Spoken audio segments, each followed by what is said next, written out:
Sem dúvida que o apoio às empresas que queiram investir no exterior e às empresas exportadoras é uma das grandes prioridades no que respeita ao financiamento da economia, que é cumprida pelas instituições bancárias.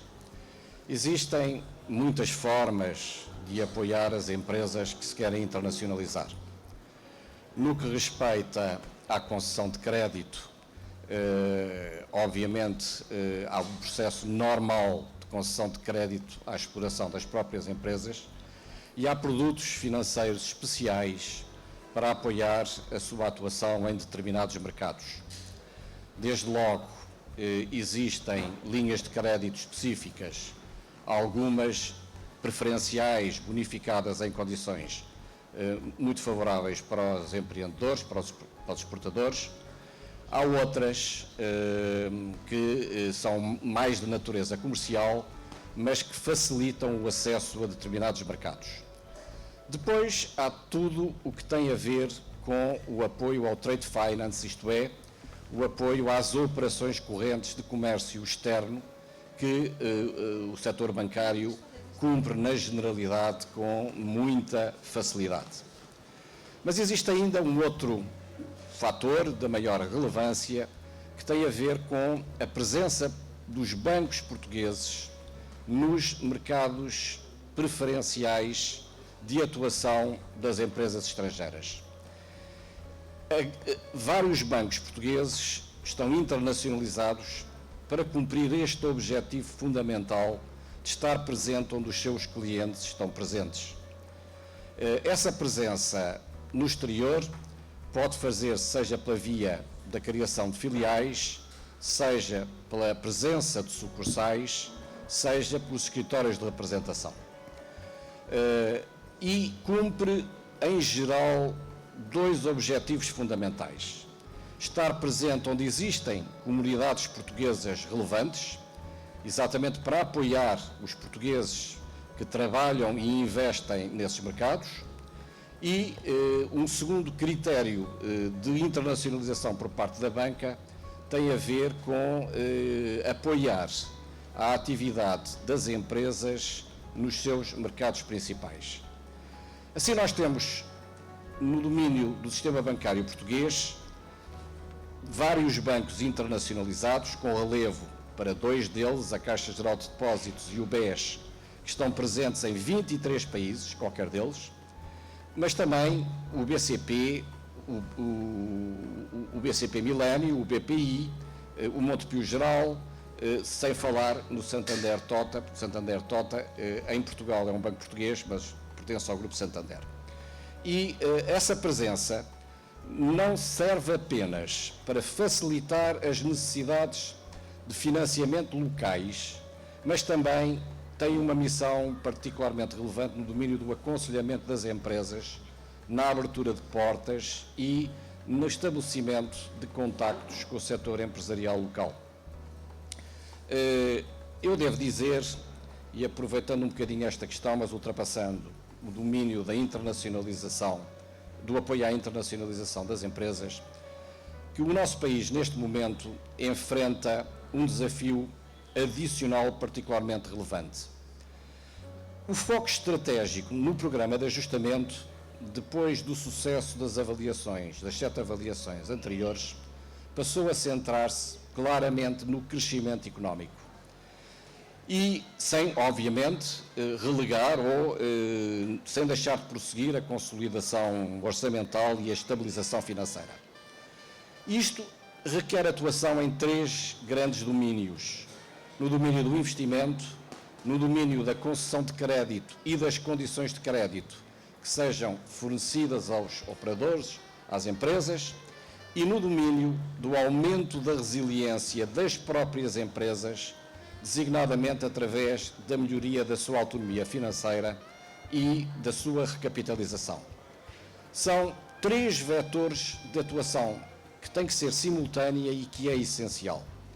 E o setor bancário, no seu conjunto, para todos, é evidente que a concessão de crédito é o fator mais normal de todos, mas o apoio ao investimento, quer diretamente, apoiando através, designadamente, do crédito, quer também através da utilização da intermediação de recursos dos fundos comunitários e das linhas de crédito de instituições especializadas, torna-se de particular relevância. Tenho aqui a falar sobre crowdfunding, ou em português, financiamento colaborativo ou participativo.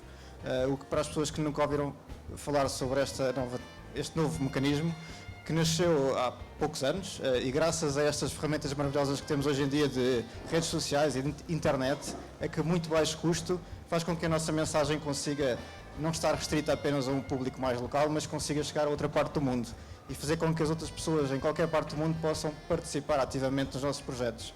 Portanto, o financiamento colaborativo, ou crowdfunding, consiste no financiamento de projetos, sejam empreendedores, sejam criativos, pessoais, sociais, sem distinção, com fins lucrativos ou sem fins lucrativos, e isto graças ao apoio de várias pessoas, sendo que o apoio será mais pequeno de cada uma das pessoas. Ou seja, em vez de ser um grande apoio de poucas pessoas ou de poucas instituições, aqui a ideia é ter pouco de muitos. E, portanto, existem, obviamente, contrapartidas para quem quer investir em projetos ou apoiar projetos de crowdfunding. Em Portugal ainda não funcionam métodos de financiamento tradicionais ou de investimento, ou seja, as contrapartidas para os apoiantes serão não pecuniárias e serão normalmente na forma de produtos ou serviços relacionados com o projeto em si. E só para ilustrar um caso, só para ilustrar como é que pode funcionar, dando um exemplo concreto e que vim aqui também partilhar convosco hoje.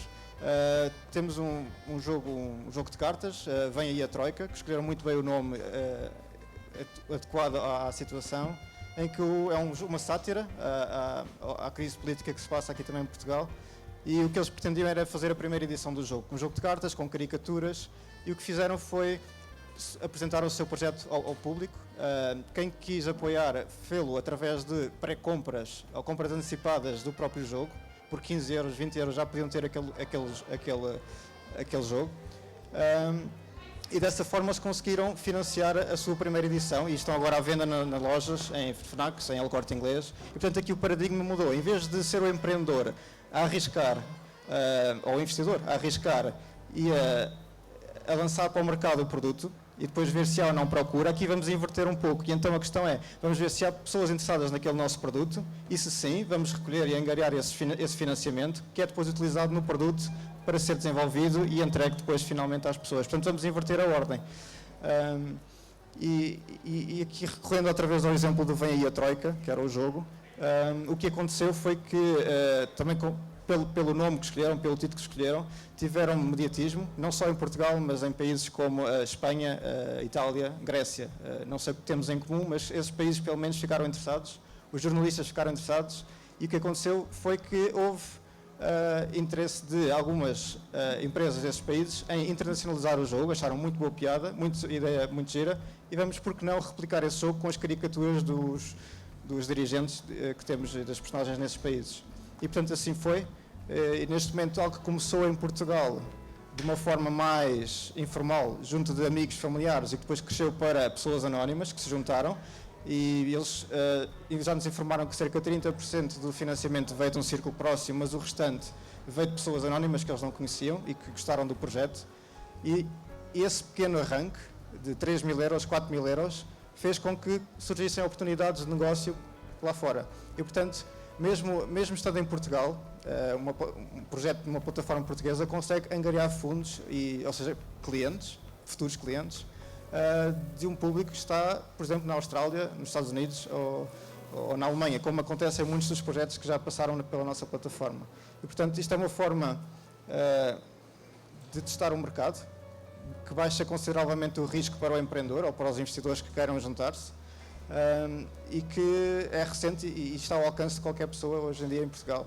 E o que nós queremos e apenas para dar mais um outro exemplo, de como o crowdfunding não é apenas de financiamento, e portanto porque os montantes ainda são relativamente pequenos em Portugal, estamos a falar de 5 a 7 mil euros por projeto, mas claro que escala conforme o número de apoiantes. Muitos projetos procuram não só o financiamento, mas essa divulgação junto dos mídia, o teste ao mercado, e um exemplo concreto que temos é, por exemplo, uma campanha política, que é a primeira campanha política a nível europeu que recorre ao crowdfunding, que neste caso é a campanha a candidatura do António Costa à presidência da Câmara de Lisboa, que recorreu ao crowdfunding para, como uma ação de campanha, para financiar um vídeo para que incentive os jovens a participar no próximo ato eleitoral. Portanto, acho que são cerca de 3.500 euros para fazer aquele vídeo em particular e convida todas as pessoas a juntar-se e a aparecer na festa de apresentação, de ter o seu nome no crédito do documentário, enfim, todas estas contrapartidas sempre não pecuniárias, obviamente, mas que obviamente tem algum mediatismo e e permite que as pessoas se envolvam de uma forma mais intensa, não é? E portanto, para já, não queria ocupar muito mais tempo, mas penso que o crowdfunding não pode ser visto apenas só como financiamento, mas que deve ser também abordado como uma ferramenta de comunicação, de teste ao mercado e de divulgação da nossa ideia, do nosso produto, e de uma forma a angariar futuros clientes, e não só em Portugal como no estrangeiro. Qual é que é a garantia do retorno? A garantia do retorno está completamente do lado do promotor da ideia. Ou seja, a plataforma aqui que funciona como intermediário não faz obviamente a sua validação, acompanha o projeto de angariação, mas depois, e aqui é que a magia do crowdfunding entra, porque não somos nós que somos experts ou especialistas em todas as áreas. Porque chegam-nos projetos de música, de arquitetura, e nós obviamente não somos experts em tudo. Nós fazemos uma pré-validação, mas a ideia é que seja o público em geral, ou seja, todo este conhecimento está distribuído em cada um de nós, que faça essa validação dos projetos. Okay? E portanto, obviamente, como as pessoas se juntam para apoiar um projeto, também se podem juntar para colocar o promotor que não entrega, digamos, nos trâmites legais. E, portanto, até agora é algo que não tem acontecido em Portugal, não aconteceu em Portugal, e que mesmo no estrangeiro a taxa de incumprimento situa-se abaixo de 1%. Portanto, porque há uma pressão social para que o promotor entregue, cumpra, e as pessoas estão lá para ajudar, os apoiantes estão lá porque querem ver aquele projeto acontecer. E, portanto, eles próprios também se voluntarizam e querem ajudar. E, portanto, há um ciclo virtuoso em torno do projeto. Ok, obrigado. Queria fazer uma pergunta relativamente ao crowdfunding. Parece-me que a forma como apresentou dessa plataforma a questão de ser só recebimento em géneros é muito redutora, e isso não é o caso que acontece noutros países. Isso acontece em Portugal porque ainda não está regulamentada a questão do crowdfunding. Foi aprovado o projeto de lei a semana passada, ou 2 semanas, na Assembleia da República. Foi aprovado por todos os partidos, precisamente o diploma que regulamenta o crowdfunding na forma de investimento, ou seja, as pessoas poderem fazer empréstimos ao empreendedor ou então tornar-se sócios ou acionistas das empresas, como já acontece em alguns países na Europa, mas são poucos.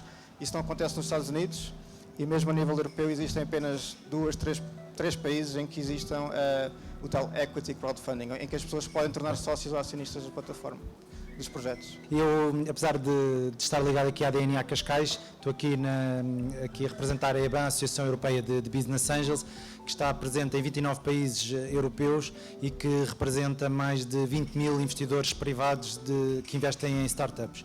E uma das questões que eu acho que é importante, quando nós falamos de financiamento, temos que identificar, estamos a falar de financiamento, mas para que tipo de empresas, não é? O engenheiro Faria de Oliveira falou que existe um conjunto de instrumentos, nomeadamente bancários, mas estes instrumentos, na sua grande maioria, são para empresas que já estão estabelecidas em Portugal e que por isso estão na fase de internacionalização. Obviamente, no crowdfunding e na questão, por exemplo, dos business angels, será mais para projetos que estão a nascer. Isso, obviamente, depende do estágio da empresa. Uma das questões que gostaria de referir é que as pessoas normalmente têm a ideia que quem apoia as startups normalmente são os capitais de risco, não é? Eu gostaria de trazer aqui alguns números para cima da mesa que eu acho que é relevante. A nível europeu, o mercado dos business angels por ano os business angels investem 5,1 bilhões de euros por ano em startups. As capitais de risco, na área, estou a falar de early stage, ou seja, na área na fase inicial das empresas, por isso não estou a falar de empresas já em later stage, numa fase mais avançada, investem 1,5 bilhões de euros. E a pergunta é, e tu em Portugal, como é que é? Muito bem, até há pouco tempo não era difícil medir esse número, mas o Governo lançou uma iniciativa chamada o Fundo de Co-Investimento Compete, tanto para capitais de risco como para business angels. E o Governo, na altura, eu estive nesse processo, e o Governo, na altura, ficou muito assustado de ir fazer um processo para os business angels de uma coisa que não existia em Portugal, que não havia business angels. E nós dissemos, bem, mas é preciso acreditar, vamos lá em frente. E lá o Governo lançou o tal pequeno fundo, na altura era 10 milhões de euros, e devido à enorme afluência de investidores, o Governo foi obrigado a aumentar esse fundo. E no total ficou um fundo de 42 milhões de euros. Para as capitais de risco, para a área de seed, no fundo de early stage, houve 45 milhões, ou seja, 42 para business angels, 45 no total para as capitais de risco. Passado um ano, e o Governo sempre a dizer, para vocês, não nos deixem ficar mal, etc. Passado um ano, o que é que aconteceu? Os business angels investiram 6 milhões e as capitais de risco, naturalmente nestas áreas, 1 milhão. Isto foi o primeiro ano, etc. Bem, já passaram 2 anos e meio e os números que nós temos neste momento são 14 milhões dos business angels e estamos a falar menos de 3 milhões das capitais de risco. E temos aqui o Duarte Mineiro das capitais de risco e por isso ele pode defender-se relativamente a esse ponto. Mas isto não é crítica nenhuma, isto é uma realidade. Ou seja, Portugal não é diferente dos outros países e os business angels em Portugal são eles que estão a investir em empresas e é muito importante que haja mais business angels. Nós na Europa temos 260 mil business angels, nós precisamos ter 760 mil business angels, precisamos ter o triplo para termos o mesmo nível de atividade que existe nos Estados Unidos. Eu pegava na última frase aqui do Paulo, que diz que nós temos de ter como os Estados Unidos. Eu também gostava que o Venture Capital também fosse como os Estados Unidos, porque é toda uma outra ordem de grandeza acima. Mas aproveitava 30 segundos para posicionar esta história do capital de risco. Capital de risco é uma tradução em português, não existe necessariamente em inglês, tem uma virtude fantástica que tem a palavra risco na expressão, capital de risco, portanto isso é muito bom. É muito bom porque passa a mensagem da partilha do risco, justamente, ou seja, a partilha do risco é assumir que as coisas podem ir para cima ou podem ir para baixo com o próprio promotor, e aqui estamos no contexto da startup, efetivamente. Mas em Portugal usa-se capital de risco como um guarda-chuva, ou hoje, se calhar melhor dizer um guarda-sol, que no fundo é um bocadinho dispar. Temos o Venture Capital, que é a atividade da Espírito Santo Ventures, portanto, capital dedicado, se quiserem, ao passinho a seguir, imediatamente a seguir ao passinho dos Business Angels, antes das entradas de grandes capital, dos IPOs e dessas coisas todas. Portanto, Venture Capital. Há também o Private Equity, que muitos aqui conhecerão e bem, mas que tem que ver já com empresas estabelecidas, muitas vezes com maneiras de fazer negócio muito diferentes. O Venture Capital nunca é maioritário, investe sempre, muitas vezes, em colaboração com outros investidores. O Private Equity muitas vezes é muito competitivo, ou é um player ou outro que faz a operação. Mas depois ainda há outros tipos de capitais dentro do capital de risco, como por exemplo capital de reestruturação, por exemplo, e outros que tais. Mas estamos aqui a falar dentro do capital de risco de Venture Capital, portanto, investir no equity da empresa e não no crédito. E já agora vale a pena saber porque é que se investe no equity e não no crédito, porque estas empresas que se investem e que os business angels investem têm um risco de sobrevivência relativamente, ou um risco de morte relativamente alto. Nos Estados Unidos, que é um país que está mais desenvolvido, cerca de 30% a 35% dessas empresas, desses investimentos, que são selecionados e acompanhados por profissionais de startups, acaba por cair. E, portanto, se fôssemos conceder crédito a esse conjunto de empresas, à partida, só para pagar o risco, tínhamos que cobrar 30% ou 33% de taxa de juros, portanto, é incomportável. É por isso é que se investe em equity, se investe no capital próprio das empresas como ativo, tem uma vantagem: se a empresa cair, tal como o risco de crédito, o banco, no caso do crédito, ou o investidor perdem tudo. No caso da empresa dar bem, no risco do banco de crédito só se recebia lá a taxa de juros que for, mais o capital de volta, 5%, 6%, 7%, 8%, o que for. No caso do equity, tem-se a percentagem daquilo que se investiu no upside, que pode ser 10 vezes, 20 vezes, enfim, é o que for. Bom, e portanto, explicando qual é o nosso campo de atuação, efetivamente estou um bocado preocupado com os números que o Paulo dá, porque dá-me a sensação que o número que ele foi buscar para o total do Venture Capital é o nosso número, por acaso mais ou menos quadra, mas eu estou convencido que há outras, do completo talvez, há outras entidades a investirem também, e acho que é de louvar esta dinâmica que se montou aqui em Portugal com os Business Angels e nas várias regiões. Há vários casos de sucesso. Nós temos também tido alguma atividade, talvez um bocadinho mais, numa fase mais adiantada. O Espírito Santo Ventures existe desde o ano 2000 e Portugal era um dos países onde investimos a sexta ou sétima maior aquisição de sempre da Google, que foi feita o ano passado, foi uma empresa começada por nós nos Estados Unidos. Já levámos uma empresa ao Nasdaq, já, enfim, há assim um conjunto de coisas que temos feito. Portugal era um país como os outros para nós acreditamos que não é preciso estar no local, mas dada a realidade dos últimos anos investimos muito em Portugal, fizemos 2 fundos só para Portugal e estamos neste momento a fazer praticamente um investimento por mês, que é assim uma coisa fora de comum. Temos mais de 30 empresas em Portugal neste momento. Algumas dessas empresas vêm ou são com investimentos com os Business Angels e temos tido histórias de trabalhar muito bem. Temos tido a sorte de apanhar esta onda. Se calhar há 3 anos a gente não podia ter esta conversa, Paulo, não era? E os últimos 3 anos de Portugal, de facto, há que louvar um conjunto de iniciativas, tanto institucionais como privadas, até podiam ser mais privadas até do que institucionais, de que se organizaram, de incubadoras. Temos o IPN em Coimbra que funciona lindamente, no Porto outras atividades, a NET em Lisboa, a Startup Lisboa, etc. As universidades, nós temos uma experiência engraçada, que é o Concurso Nacional de Inovação, julgo que conhecerão. Aliás, ainda agora, na semana passada, acabou as entradas para a edição deste ano, que é a 8ª. A experiência que tiramos do Concurso Nacional de Ideias e Inovação, aquilo como funciona é, nós portanto, promovemos o evento e depois são reitores e vice-reitores e pró-reitores de 10 instituições de ensino universitário em Portugal que atribuem os prémios. E se calhar, numa frase, aquele maior valor que se conseguiu nestes últimos 18 anos é justamente trazer às direções das universidades a atenção para o empreendedorismo e para a inovação, portanto, a concretização económica da investigação. Tem havido uns shifts engraçados, desde o Minho até ao Algarve, nomeadamente, que nos têm sido encorajantes, digamos assim, mas aberto para... Por aquilo que eu vi e que tenho visto também há alguns anos, e designadamente o panorama que o Duarte acaba agora de traçar, que acaba por não ser, apesar de tudo, tão terrível assim, porque muitas vezes pinta-se a realidade de uma forma, sabemos perfeitamente o que é que ela é do ponto de vista macroeconómico, mas tem havido de facto aqui algumas oportunidades, e aquilo que eu queria perguntar é,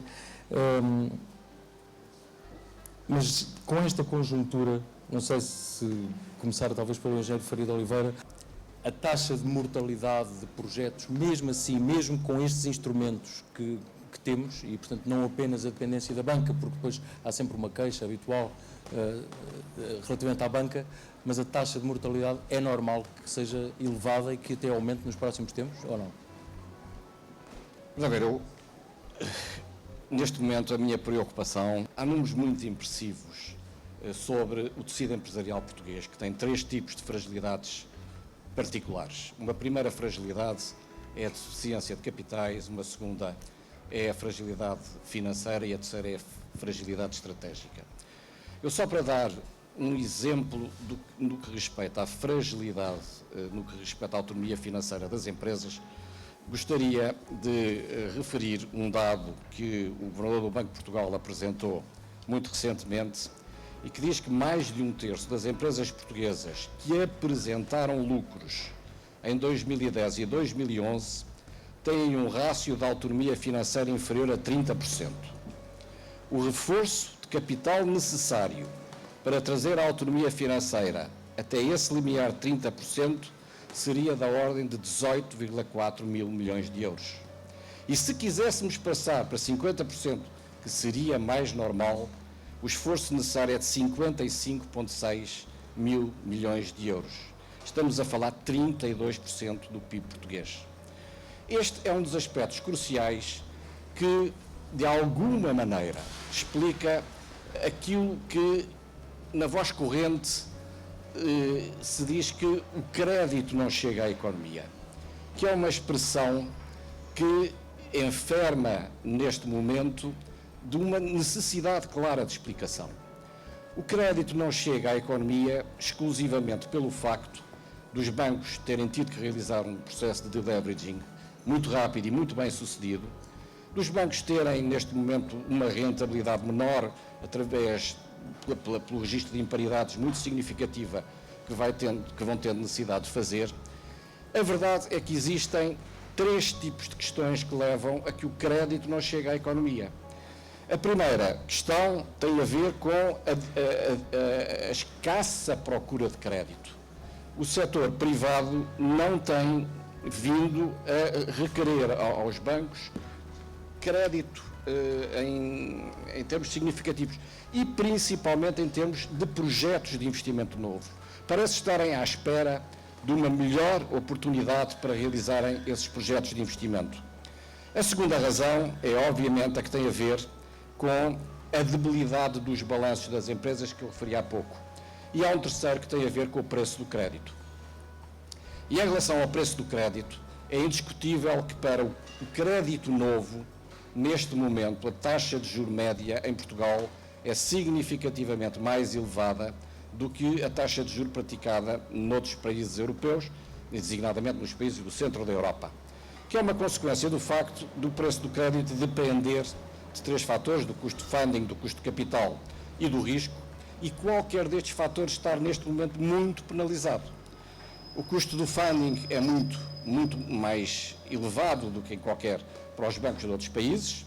O custo do capital, basta referir a taxa de remuneração dos cocos para os bancos que tiveram que realizar aumentos de capital com ajuda de Estado, no mínimo de 8,5% ao ano, e no que diz respeito ao risco, o risco é um pouco consequência do que vem sendo a evolução da economia portuguesa, da recessão da economia portuguesa e a evolução da taxa de incumprimento por parte das instituições.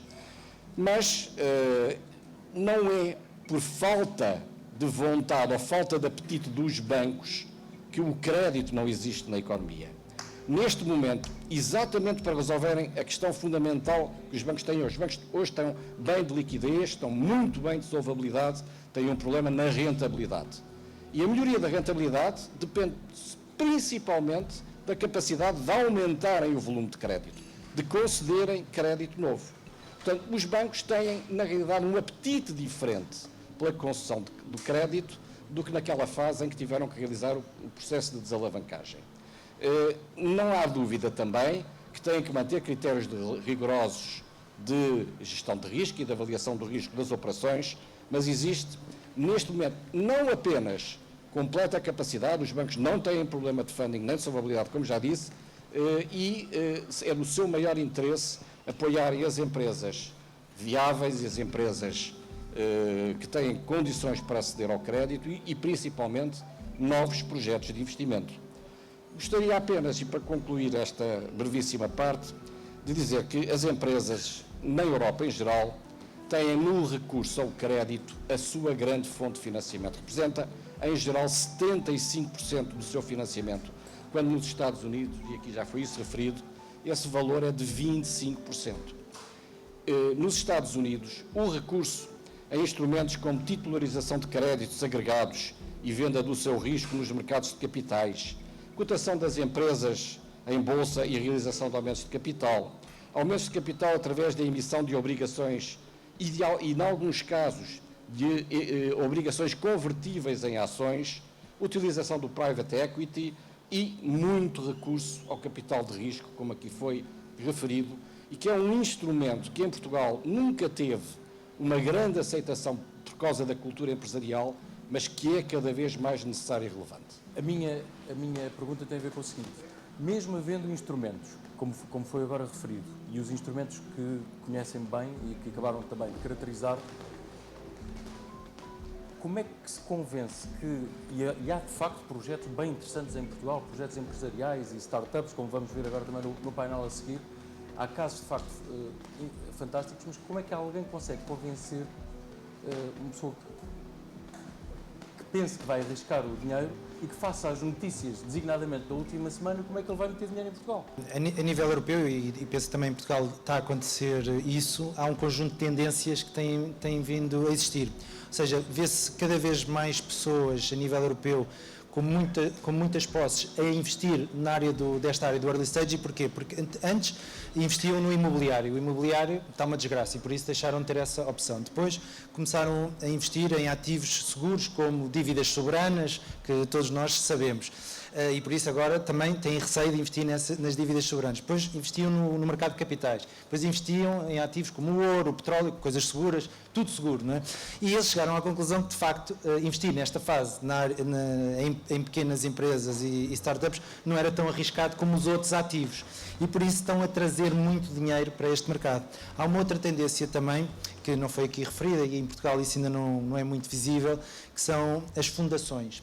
Ou seja, aquelas fundações que estavam habituadas a dar donativos para a África, etc., começaram a descobrir que podem fazer uma coisa que é o impact investment, que é investir em empresas que vão ter um impacto muitíssimo superior na vida das pessoas. Ou seja, por exemplo, uma empresa que faça um dispositivo que transforma a água do mar em água que a pessoa possa beber, não é? Ou seja, é um impact investment, porque tem people, planet and profit.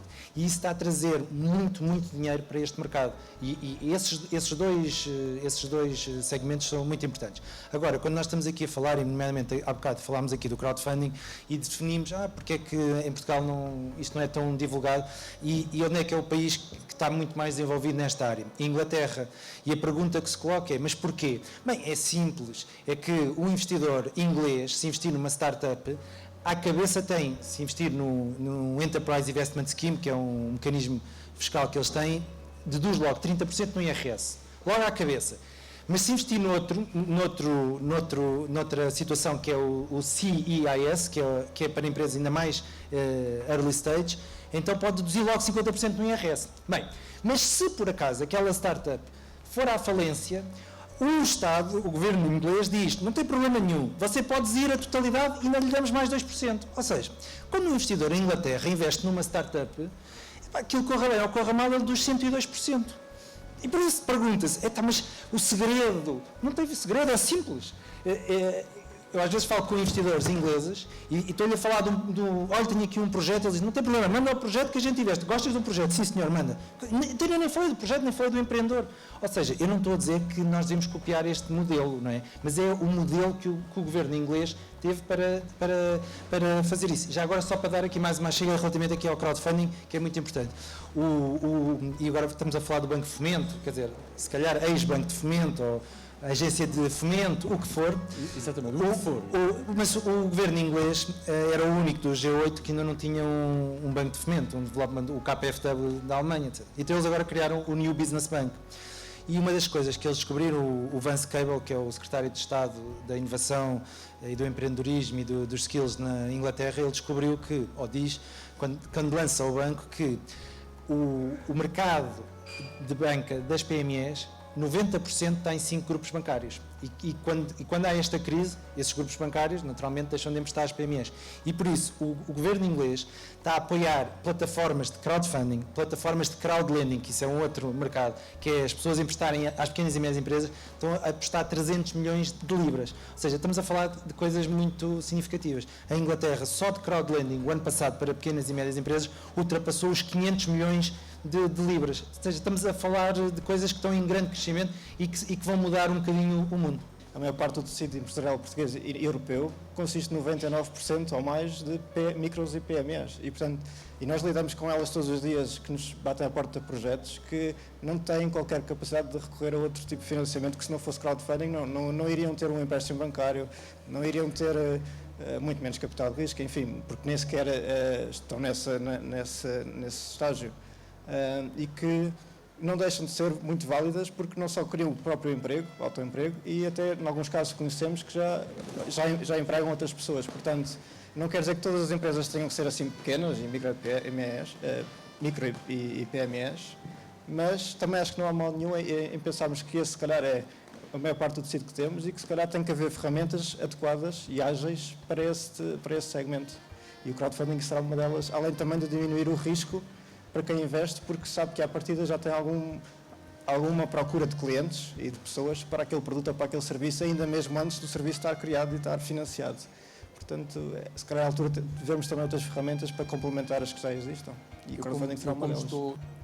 que cenário é que vocês conseguiriam, eu sei que não são cartomantes, ninguém tem aqui uma bola de cristal, mas que cenário é que conseguiriam traçar relativamente a startups, a empresas que, enfim, a circulação normal de dinheiro na economia real no espaço de, não sei, de um ano, mesmo neste aperto de regresso aos mercados, até daqui a um ano, se estivermos aqui.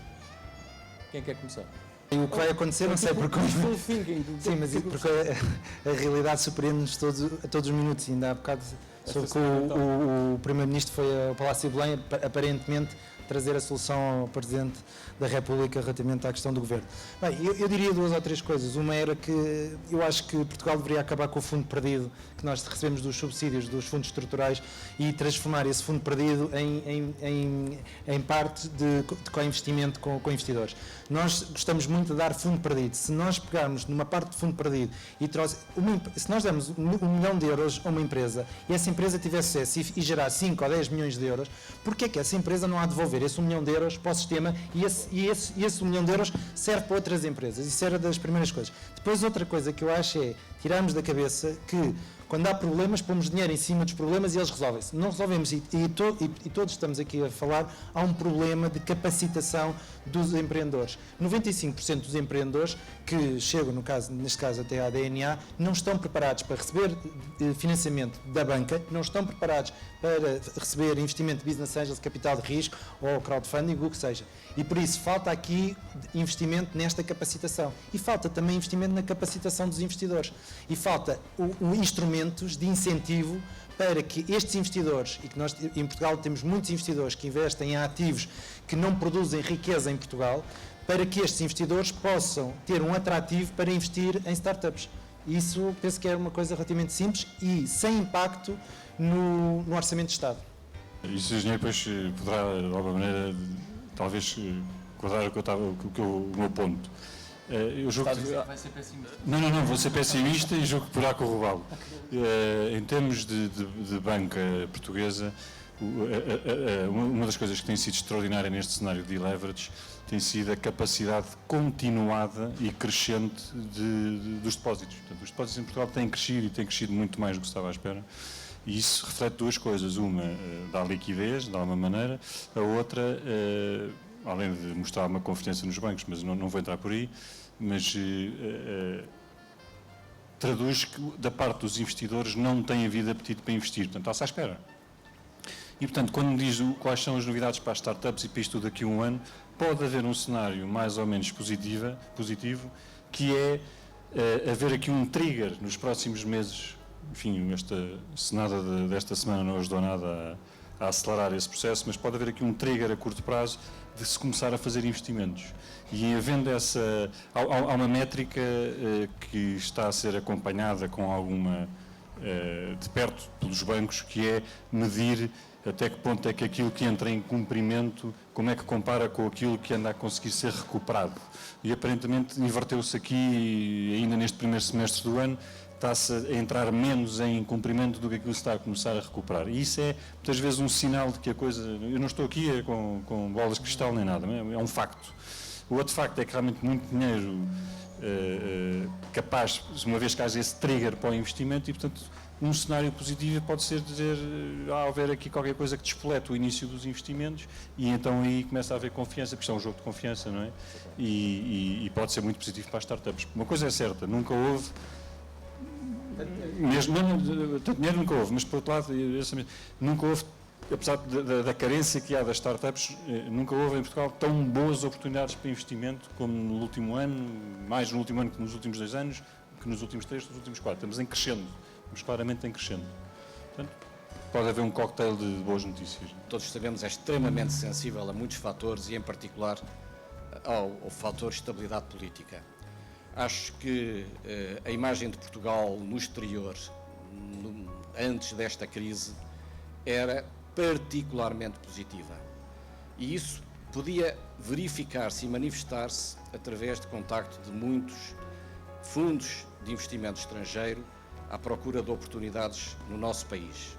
Era um excelente sinal. E havia também indícios que, entre os empresários portugueses, se começavam a preparar o arranque de alguns investimentos.